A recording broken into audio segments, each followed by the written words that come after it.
This is Marika Blue in the backyard permaculture farm. It's a farm. And I know that permaculture is still not a mainstream subject, but it should be.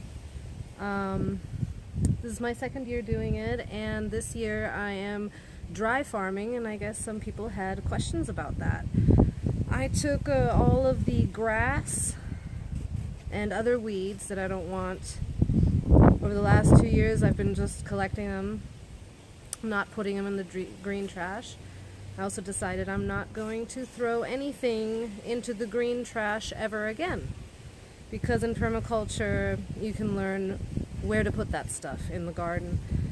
And so I decided that my irrigation system from last year is now where I put all my weeds, and it irrigates it. So, see behind me, right here, this is all just grass. It's called mulch, and what you do is you just cover the ground, and it keeps the moisture in, and you keep throwing stuff on top or underneath, and it deteriorates, creates fluids, and waters everything naturally. And over here I have another, so I have these trenches going on each side here.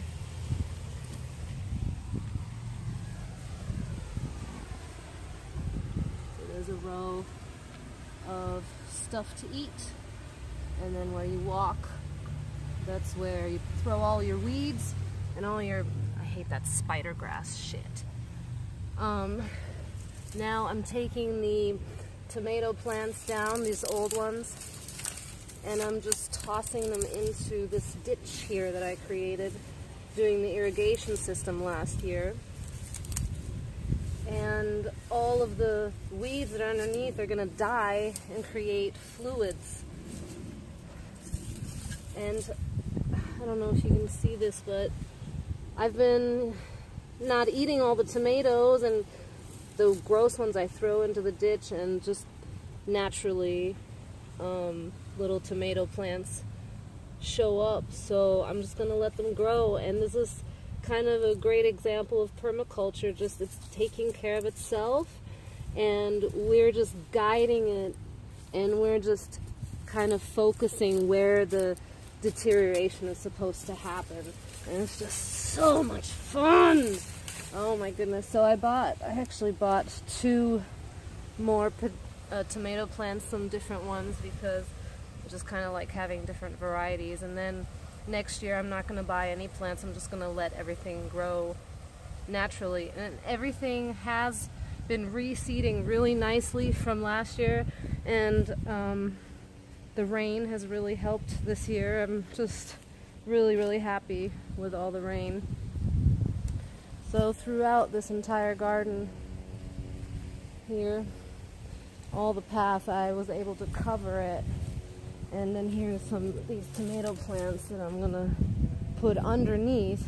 The spider grass has to be laid on top because the sun has to kill that stuff. If you put it underneath, it just puts roots in the ground, starts growing again, and to me that's pretty annoying. It just climbs up everything.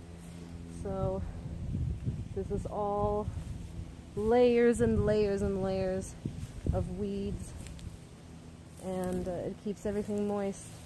So these plants on top here, where I have it up a little bit higher than in the rest of the garden, these plants don't want to have their roots that wet. They want to search for it, and the longer the roots get, the bigger and healthier the plant gets too.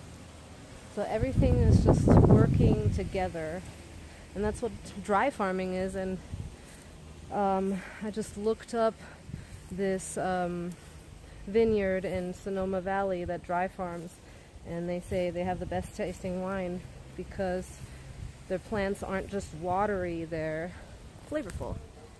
So yep, and this concludes the dry farming lesson, I think. It's very easy to leave little things out here and there because permaculture is just so vast. You know, we're kind of recreating a little ecosystem, and that's pretty complicated. Forest edges. We're trying to create forest edges here. So I got some trees this year to create that top layer, the canopy. That's what they call the top canopy. All right, sounds like I have to be a mom again.